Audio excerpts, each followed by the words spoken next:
Hola oyentes de Radio Sefarad, es un gusto volver a encontrarnos con Yael Macías, aunque en estas circunstancias de esta sección que se llama Desde el Frente, porque ya sabemos que hace más de 2 meses Israel se ha convertido en un frente bélico. ¿Qué tal, Yael? Hola Jorge. Eh, Bien, dadas las circunstancias. Comentábamos antes de la grabación que hoy en día a la gente se le pregunta por la calle en Israel que qué tal, y como decir bien suena como, bueno, bien, bien no está nadie, ¿no? Pero bueno, dentro de lo que cabe, eh, ahí estamos. Y bueno, y encantada de conectar contigo otra vez. Es verdad que había pasado tiempo desde que no hablábamos tú y yo, desde nuestras crónicas de Israel en Vanguardia. Ahora, efectivamente, ahora hablamos de Israel en el frente y la vanguardia, que aunque sigue ahí, claramente las noticias tecnológicas, científicas y culturales pasan a un segundo plano, desgraciadamente. Ujú. Bueno, nosotros estamos cada día muy cerca de lo que son las novedades que se producen en Israel a través de Pascal, que está allí en Jerusalén comentándonos, pero nos interesa también hablar de lo que sucede no en el frente de batalla mismo, o en los diferentes frentes de batalla, sino cómo se vive en Israel esta situación, ¿no? Excelente pregunta y difícil respuesta, porque creo que por un lado es una cosa muy, muy personal y cada uno, por supuesto, lo vive de una forma distinta. Está la gente que, bueno, que ha vivido la desgracia en sus propias carnes, en sus propias familias, eh, gente que ha perdido familiares, amigos, gente que tiene familiares, amigos, seres queridos secuestrados en Gaza, y luego decenas de miles de personas que tienen a sus familiares ahora mismo en el frente, ya sea dentro de Gaza como en el norte de Israel o en otras zonas del país.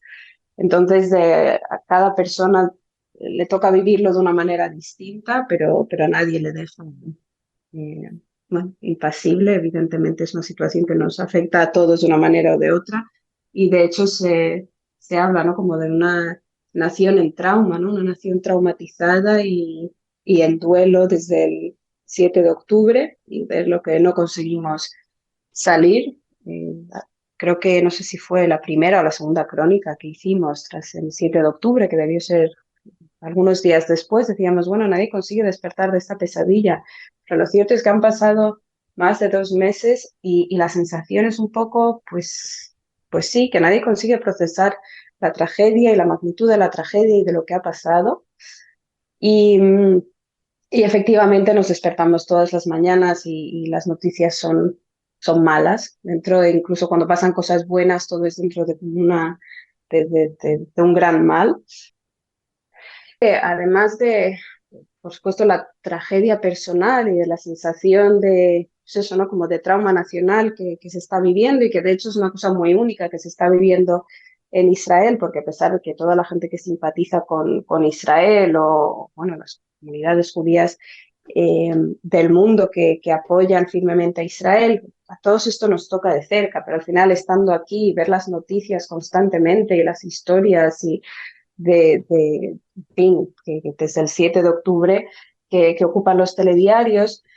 Luego también está la sensación bueno, de aislamiento, ¿no? Y de cada vez estar más solos, y de que cada vez ese apoyo firme o esa condena firme que habían tenido tantos países europeos contra los crímenes de Hamas, conforme pasa el tiempo, y era algo que, bueno, se podía esperar, pero aún así decepciona, es que cada vez se habla más, pues, de la petición de un alto al fuego, de que cada vez se habla menos del ataque terrorista de Hamas, y de que al final es Hamas quien empieza esta guerra, y cada vez se habla más y más del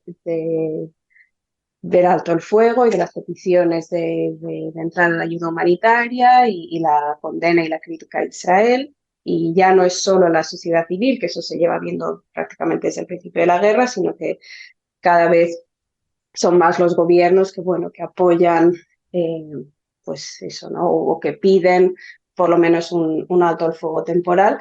Y lo sorprendente es que tantas condenas por parte de la ONU y por parte líderes de líderes por todo el mundo, pero luego nadie dice, bueno, por qué no piden que se rinda Hamás? ¿Por qué no piden que Hamás deje las armas y libere a los secuestrados? Creo que todo el enfoque debería estar en eso y no en pedirle a Israel que deje de intentar recuperar a sus ciudadanos que están ahora mismo secuestrados sin que se sepa absolutamente nada de ellos.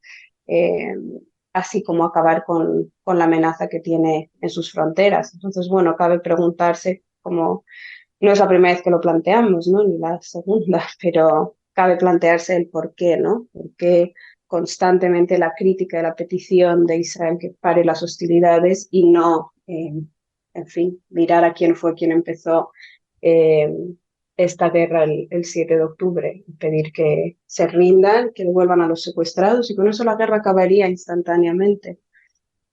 Es una situación complicada la que se enfrenta a Israel porque evidentemente el objetivo es eliminar la capacidad de volver a atentar y de terrorismo en general de Hamas, que eso a algunos ya se les antoja casi imposible, es decir, se les puede quitar las armas, la capacidad ofensiva ahora mismo, pero cómo se erradica el pensamiento de esta gente después de 15 años de estar sometidos a una educación de los niños, de los adultos y de toda la población en el odio, ¿no?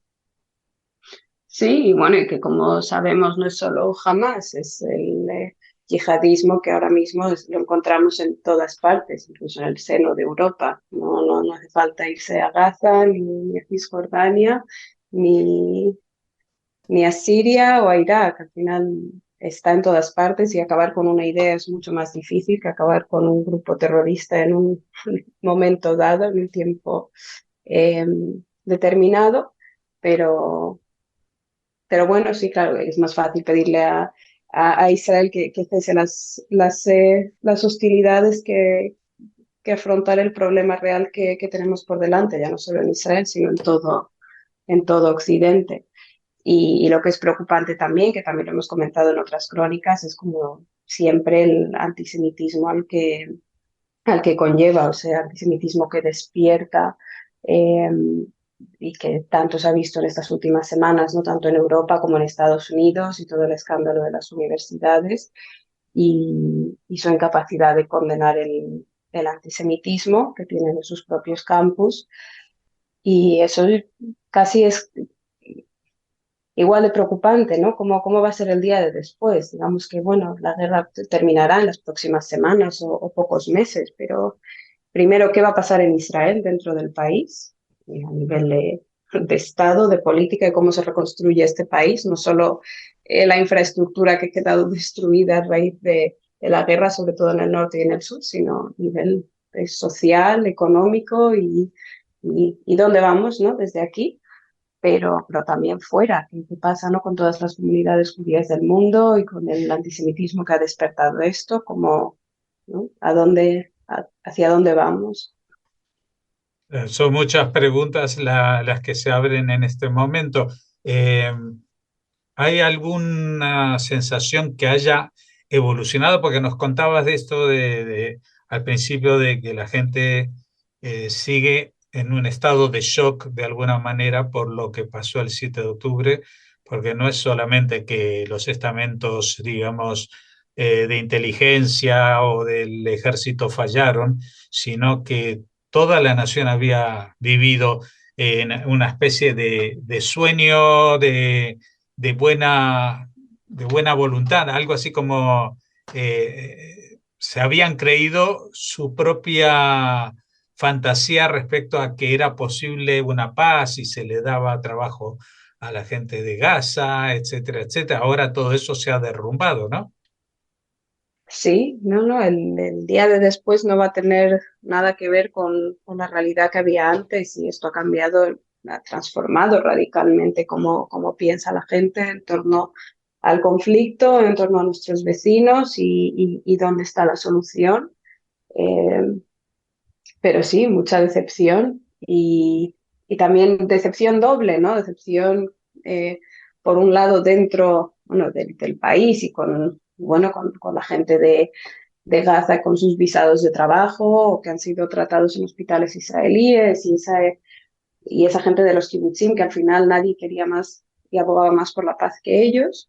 Entonces, por un lado está esa decepción, pero luego también la decepción con la comunidad internacional, porque ya lo comentábamos hace algunas semanas, durante prácticamente un año, una grandísima parte de la sociedad israelí llevaba manifestándose en contra del gobierno, en contra de la ocupación, buscando soluciones a largo plazo para el conflicto y abogar por esos valores democráticos, ¿no? Compartidos con el resto de Occidente, y luego te das cuenta de que el mundo no está ahí, ¿no? Cuando tú les necesitas y cuando son tanto tiempo que se llevaba pidiendo, ¿no? Un cambio de gobierno, un cambio de régimen, y al final la decepción viene tanto dentro como fuera.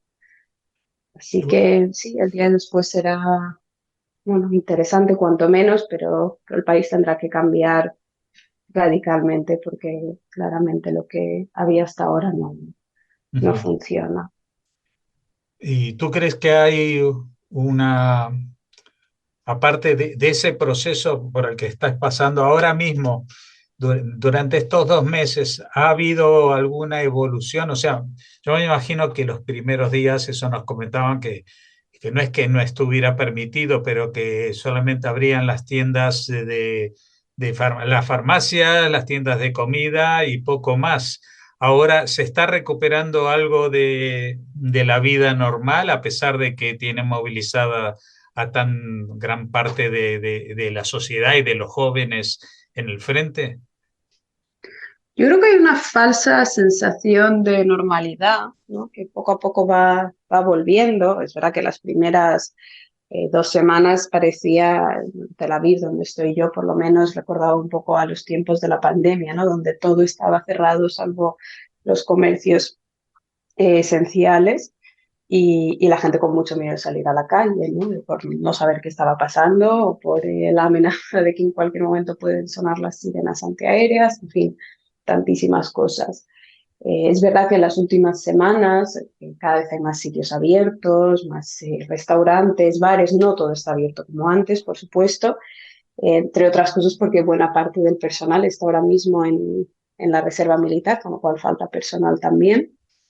Y, y luego una cosa es la gente pues en Tel Aviv o en el centro del país, pero recordemos que hay en torno a 300.000 personas que todavía siguen desplazadas. Gente que fue evacuada de Sderot, del sur, del norte por el riesgo, por la amenaza de Hezbollah en el norte, también hay un montón de ciudades evacuadas.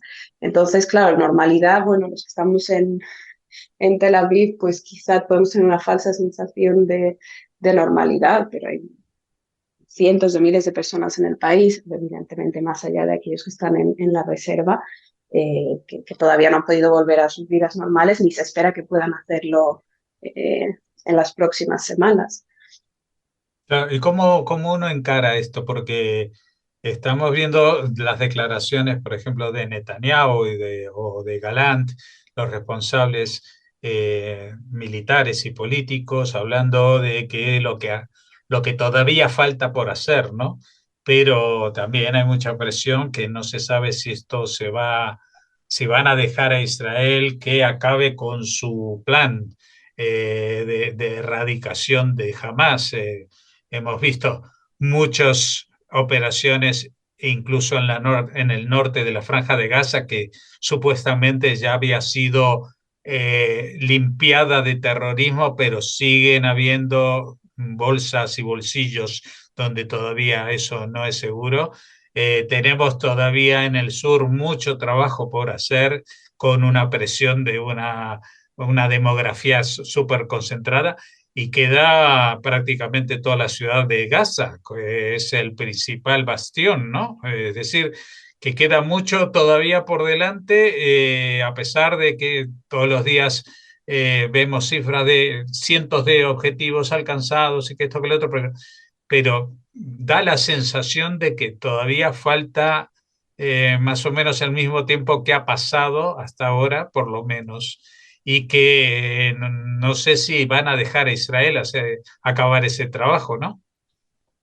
Sí, así es. Y el problema es que conforme pasa el tiempo, no es que falte la misma cantidad de tiempo, es que conforme pasa el tiempo, la gente cada vez tiene menos eh, paciencia y menos ganas de continuar con esto. Al final, es verdad que se han alcanzado un montón de objetivos, se ha capturado un montón de terroristas, se ha conseguido localizar un montón de armamento y es verdad que, bueno, de una forma muy simplista de medir las cosas, pero en Tel Aviv, por ejemplo, es verdad que tenemos menos sirenas de las que teníamos al principio de la guerra, con lo cual cabe pensar que, bueno, a lo mejor las cosas realmente están yendo un poco mejor y que la operación está funcionando, pero al final la grandísima parte de los secuestrados siguen ahí, que se han recuperado algunos cuerpos, pero esencialmente los secuestrados que fueron liberados como parte eh, del acuerdo con Hamas y del alto el fuego, no por la acción militar per se, aunque bueno, lo que Netanyahu obviamente lo que dice es que es gracias a esa presión militar que se consiguió bueno, llegar a la petición del alto al fuego y por consiguiente liberar a los rehenes. Pero es que ese es uno de los objetivos. El otro, bueno, garantizar la seguridad, sí, pero bueno, a qué precio, ¿no? Y bueno, y lo que dicen en la televisión constantemente de acabar con Sinwar y demás, pues evidentemente todos esperamos que lo consigan, pero sí, todavía nos falta por ver, ¿no? Que realmente esté siendo, que la operación esté siendo un éxito y también a nivel interno la presión. Yo también entiendo que las familias de las personas que están secuestradas en Gaza todavía, que también que tengan miedo, ¿no? De esta operación, porque dicen, al final nuestros familiares están en Gaza. Entonces, todos estos bombardeos y la destrucción, pues entiendo que también generen un poco no un poco, sino bastante preocupación eh, entre las familias de los secuestrados israelíes que todavía están en Gaza. Pero sí, el tiempo apremia. Israel no tiene meses para acabar esta operación y también la sociedad israelí. Hay un número determinado de muertos que estará dispuesto a tolerar, porque lo de despertarse todas las mañanas con nombres nuevos de soldados que han sido asesinados en Gaza, pues todo tiene también su límite y ya por mucho ha pasado el país en estas últimas 9 semanas. Así que muy difícil ver la salida y ver y, y el final de esto, ¿no? Y que buenas soluciones no parece que haya, pero bueno, si conseguimos en la medida de lo posible acabar con eh, con Hamas, o por lo menos que no suponga una amenaza para Israel y que jamás se pueda repetir lo mismo que pasó el 7 de octubre y devolver a todos los secuestrados, tanto los vivos como los que ya no lo están, pues con eso será mucho. Bueno, te tenemos que agradecer mucho también a ti el que nos hayas atendido y esperamos que en el futuro pues podamos ir hablando de pequeños avances y esperanzas en el fin de este enfrentamiento y en una solución que permita a Israel respirar más tranquila también. Muchas gracias por habernos atendido, Yael Macías, y hasta la próxima. Hasta la próxima.